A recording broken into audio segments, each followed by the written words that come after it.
Hello, brilliant readers. This is Mrs. Guthrie, and it is time for us to read Chapter 3 of Mrs. Piggle-Wiggle. This chapter is called The Answer Backer Cure.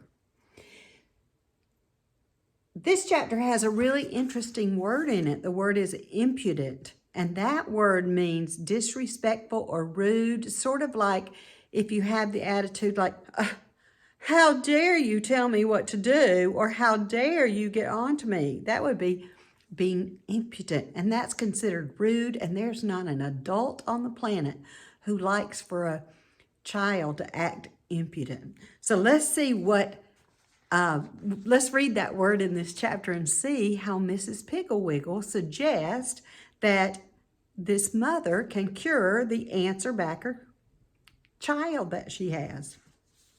Here we go. At 3 o'clock in the afternoon, Mrs. O'Toole put a peanut butter sandwich and a nice cool glass of milk on the kitchen table for her little girl when she came home from school. Pretty soon the front door slammed and in bounced Mary, her red braids switching like little ponytails. Her mother said, "How was school, darling?" Mary said as she gulped her milk and took a large bite of the sandwich. "Well, this afternoon Miss Crabtree said, Mary O'Toole will stay in at recess and put the paint boxes away. And I said," Mary took a big gulp of milk, "You're the teacher here, Miss Crabtree. Why don't you put away the paint boxes and let me go out and play?" Everybody in the whole room laughed, but mean old Miss Crabtree, and she sent me into the coat closet. Mary took another large bite and looked up at her mother expectantly to see if she would appreciate how smart she was. However, her mother said, "That was a very rude thing for you to do, Mary, and I am ashamed of you. When you finish your sandwich and milk, you had better go up to your room and stay until dinner. You can concentrate on how rude you were to nice Miss Crabtree." Mary pulled her mouth down at the corners, squinted up her pretty brown eyes, and said, "Why should I?" She kept her mouth pulled down and blinked her eyes rapidly in a most disagreeable way. Mrs. O'Toole was dumbfounded. Never had her little Mary acted in such a horrid way before. She said quietly, "You should, because I tell you to. Now scat." Mary walked slowly out of the kitchen, twitching her skirt and her braids and managing to look impudent even from the back. When she reached the top of the stairs, she called down to her mother, "I'm going because I want to, but not because you tell me to," and dashed into her room and banged the door. That night at dinner, Mary was quite normal, but after dinner, her daddy said, "Scoot the dishes off the table, Wheein. Your mammy's tired."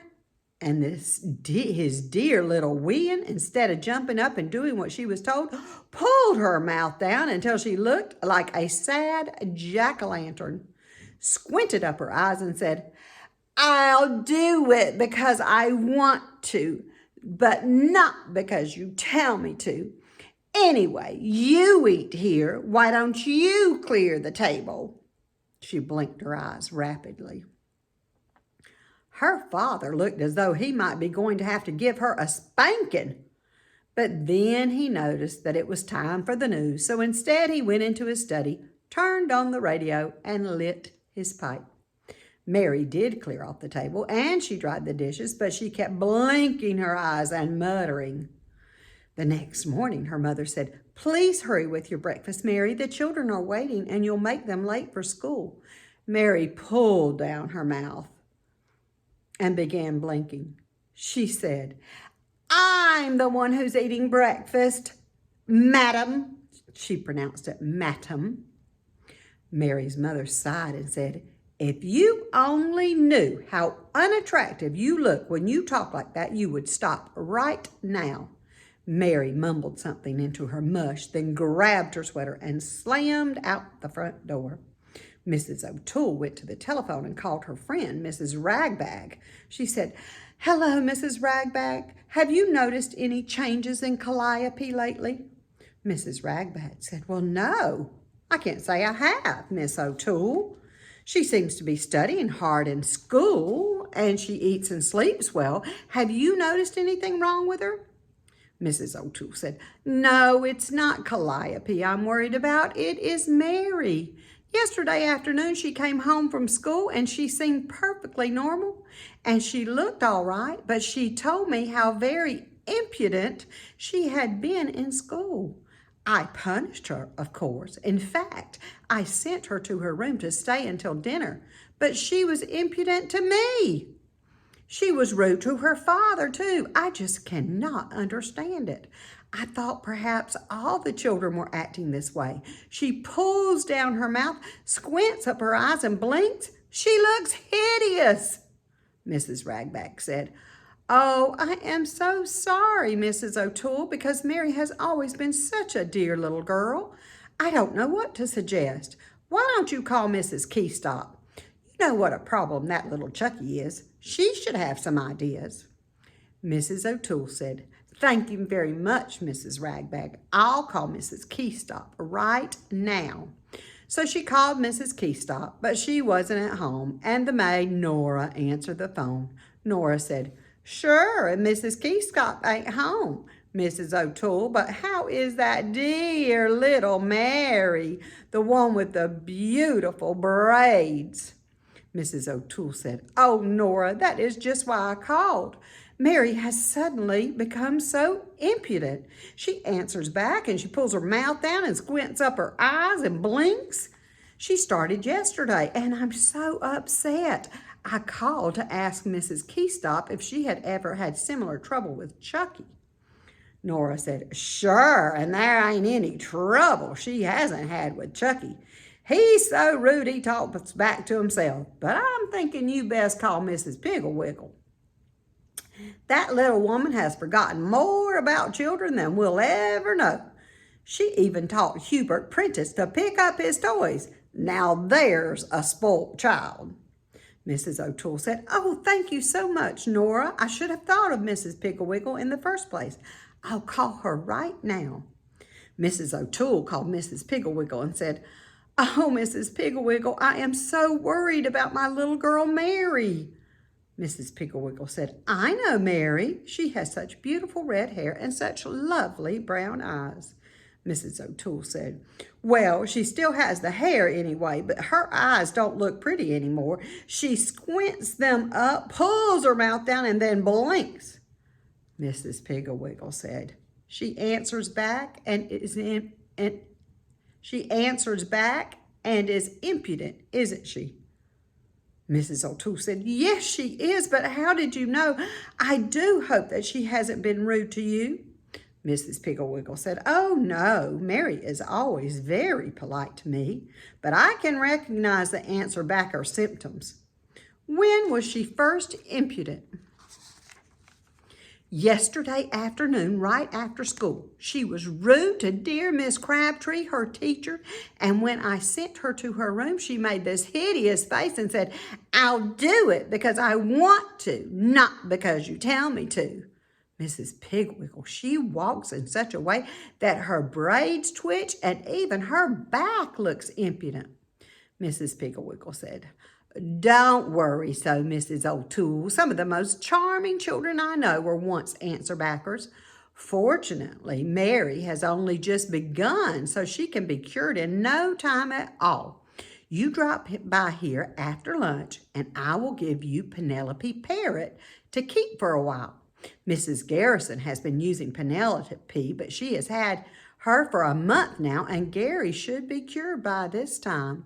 Now, don't worry, Mrs. O'Toole. Penelope is a cure for even the most stubborn cases of answer-backerishness." Mrs. O'Toole hung up the phone, and she felt much better. Right after lunch, she went down to Mrs. Piggle-Wiggle's house and got Penelope.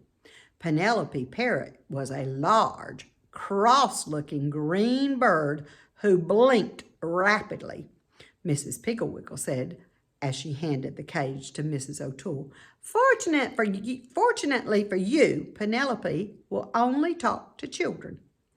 During the walk home from Mrs. Piggle-Wiggle's house, Penelope was quiet in a very cross way, blinky-eyed. And when Mrs. O'Toole hung her cage in the kitchen, she hunched down and put her head under her wing. But when Mary came in from school, Penelope woke up and began preening her feathers. Mary was delighted with Penelope. She said, "Oh, Mother, I've always wanted a parrot. Do you think she can talk?" Mrs. O'Toole said, "She hasn't said a word since I brought her home, but I was told that she speaks only to children." Mary said, "Where did you get her, Mother? Is she for me? May I have her in my room for my very own?" Her mother said, "I am keeping her for a friend of mine, but when you play in your room, you may hang her cage by the window." Mary brought her milk and cookies over to Penelope's cage and was very surprised when Penelope blinked and said rudely, "Give me a bite, Pig." Mary broke off a piece of the cookie and poked it in through the bars of the cage.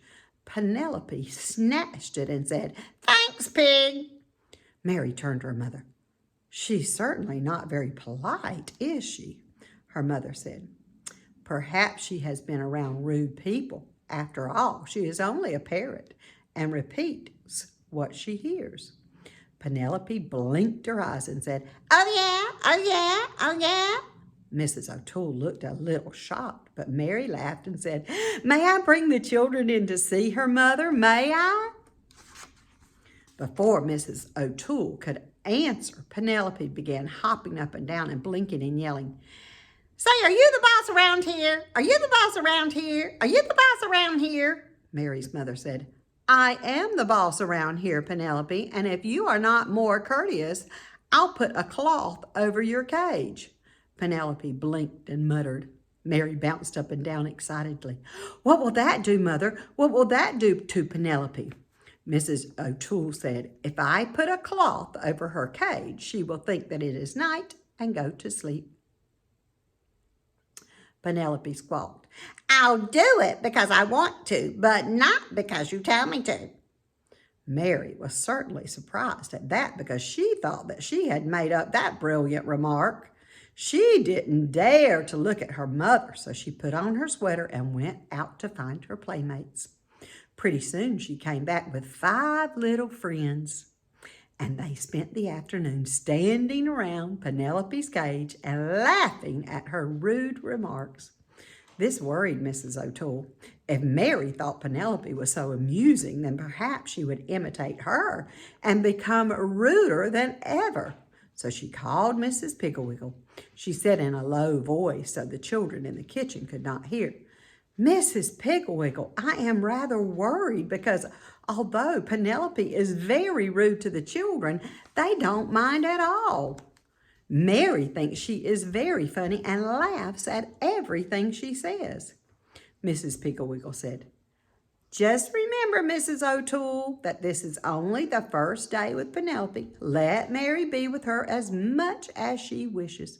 Keep Penelope's cage in the breakfast nook when Mary eats her lunch and breakfast, and in the dining room at night. Hang her cage in Mary's bedroom when she goes up there to play, and have Penelope sleep in Mary's room. I am sure that you do not have to worry. Penelope has never failed me." Mrs. Toole said, "All right, Mrs. Piggle-Wiggle, I'll do just as you say. Goodbye." Just before dinner, Mrs. O'Toole said to Mary, "Mary, dear, send your little friends home now. It is time for you to set the table." Mary turned to her mother and began pulling down her mouth, squinting her eyes and blinking, but before she could say a word, Penelope yelled out, "Say, who's the boss around here? Who's the boss around here? Who's the boss anyway?" Mary's mother quickly put a cloth over her cage, politely asked the children to leave, and sent Mary in to set the table. When Mrs. O'Toole came home from the office, When Mr. O'Toole came home from the office, She took the cover off again to show him the parrot, and then she hung Penelope in the dining room window. After dinner, Mary said, "Up on your toes, Miss Molly O'Toole, and scoot the dishes out to the kitchen." Mary pulled down her mouth, squinted up her eyes, blinked. But Penelope said, "What am I, a servant? Work, work, work. What am I, a servant? Say, who's the boss around here?" Mary's daddy laughed so hard the tears ran down his cheeks. But Mary stuck out her tongue at Penelope, who bounced around yelling, "Only snakes stick out their tongues! Only snakes stick out their tongues!" Mary pulled her tongue in quickly and shut her lips together tightly. My, but she thought Penelope was horrid. Mrs. O'Toole hung Penelope's cage in Mary's room, and Penelope squawked and made so much noise that Mary finally said, "Oh, be quiet." And Penelope blinked and said, "I'll do it because I want to, but not because you tell me to. I'll do it because I want to, but not because you tell me to." Mary flounced into bed and turned off the light. The next morning, Mary was very slow. She could not find one of her socks, and she couldn't button her dress, and finally her mother called, "Mary, hurry, dear, breakfast is waiting." Mary pulled down her mouth and squinted up her eyes and said, "Oh, hurry, hurry, hurry, hurry yourself." Penelope had been preening her tail feathers, but when she heard Mary, she jerked her head up and said, "Oh, hurry, hurry, hurry, hurry yourself, Slowpoke, hurry yourself, Slowpoke, hurry, Slowpoke, hurry, Slowpoke, hurry, Slowpoke, hurry, hurry, hurry, hurry." Mary said crossly, "Oh, be quiet, Penelope." And there's a picture of Mary and Penelope. She's quite aggravated with that bird, isn't she? Penelope said, "I'll do it because I want to, but not because you tell me to. Say, who's the boss around here? Oh, yeah, oh, yeah, oh, yeah." Mary ran downstairs and sat down to breakfast, leaving Penelope still shouting. But Mrs. O'Toole ran upstairs and got Penelope and hung her cage by the kitchen window. When the children called for Mary and Mrs. O'Toole said, "Hurry, dear, you will make your friends late for school," Mary pulled down her mouth and squinted up her eyes and blinked. But before she could say a word, Penelope squawked, "I'm the one who's eating this breakfast, madam. Hurry, hurry, hurry. That's all I hear. Hurry yourself, Slowpoke." Mary was ashamed to look at her mother, so she rushed off without kissing her goodbye. Penelope yelled after her, "Hurry, Slowpoke. Bell's ringing, bell's ringing." When Mary came home from school that afternoon, she kissed her mother and said, "Mother, I apologized to Mrs. Crabtree today, and she said that next week I may be monitor for the scissors." Penelope yelled, "Who said so? Who said so? Who said so? Who's the boss? Who's the boss?" Mary turned to Penelope and said, "You are a very rude bird. If you don't hush right now, I will put the cloth over your cage." Penelope blinked and said, "Hush, hush, hush. That's all I hear. I'll do it because I want to, but not because you tell me to. I'll do it because I want to, but not because you tell me to. Who's the boss around here anyway?" Mary's mother said, "I am the boss, and I think it is time you went home, Penelope. Mary, would you like to return Penelope to Mrs. Piggle-Wiggle?" Mary said, "Oh, yes, Mother, and may I stay and play?" Mrs. O'Toole said, "I think you had better come home and practice. Your music lesson is tomorrow, you know." Mary started to draw down her mouth, squint up her eyes, and blink. But suddenly she looked at Penelope, and so she turned up her mouth, opened her eyes, and smiled. She said, "All right, Mother, I'll come right home after I return that rude Penelope." And that's the end of chapter 3. Chapter 4 is the selfishness cure. Oh my goodness. It's very hard when someone behaves in a selfish way. So let's see what Mrs. Piggle-Wiggle has up her sleeve to cure selfishness. I'll see you next time.